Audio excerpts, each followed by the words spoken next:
Are you measuring these essential go-to-market efficiency metrics in your SaaS business? Well, let's find out. Welcome to another edition of SaaS Metrics School. My name is Ben Murray.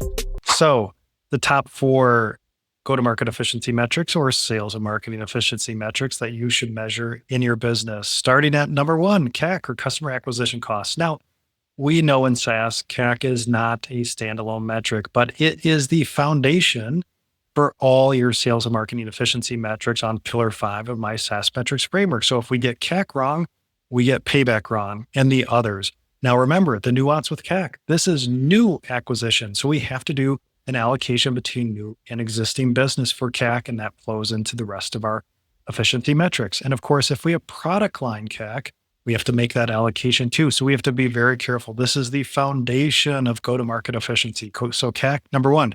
Number 2, we're taking CAC and putting that into CAC payback period, or the number of months required to pay back those upfront customer acquisition costs. Now we know the accepted formula for CAC payback is gross margin adjusted. So if we are landing, say, a customer with 50,000 ARR, we're going to multiply that times our subscription gross margin. Now, if we have multiple revenue streams, that formula is going to adjust. It's going to change. I cover that in my SaaS Metrics Foundation course at thesaasacademy.com. So CAC payback, top operator and investor metric. Next is the cost of ARR, sometimes known as the SaaS CAC ratio. So this is the cost to acquire $1 of net new ARR. Now we can slice and dice this 3 ways. 1, we can do it on a blended basis, meaning all net new ARR, new and expansion. We can do it on a new basis. We can do it on an expansion basis. And that's where that CAC allocation becomes very important, because we have to take cost of ARR new based on the expenses dedicated towards new acquisition in our sales and marketing expense, vice versa for expansion. So that's the cost of ARR. Then we've got LTV to CAC. Now we have to be careful with this. LTV to CAC, ubiquitous SaaS metric, but there are 6 inputs that go into that. So there are a lot of levers that influence our LTV to CAC. If you're a small price point, high volume business, we have to measure LTV to CAC. I know there's some caters of LTV to CAC, but it is essential in those low price point, high volume businesses, because we're spending so much on inbound paid ads. We've got to constantly refine that ad spend to make sure we've got a good LTV to CAC.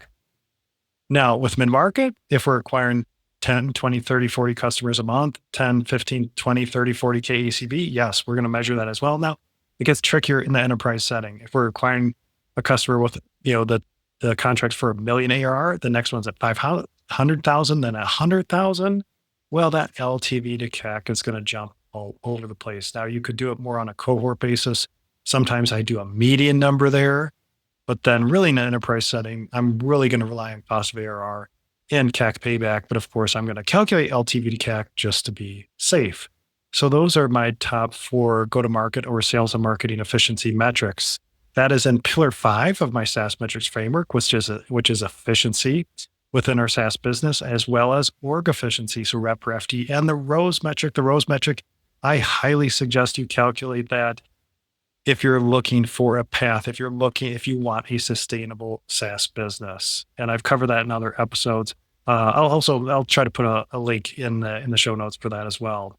So my top 4 go-to-market efficiency metrics. So if you're spending material amounts in sales and marketing, I'd say if you're spending at least 15% of revenue and above, we need to put these metrics in place. So I hope you enjoyed the show today. Thanks.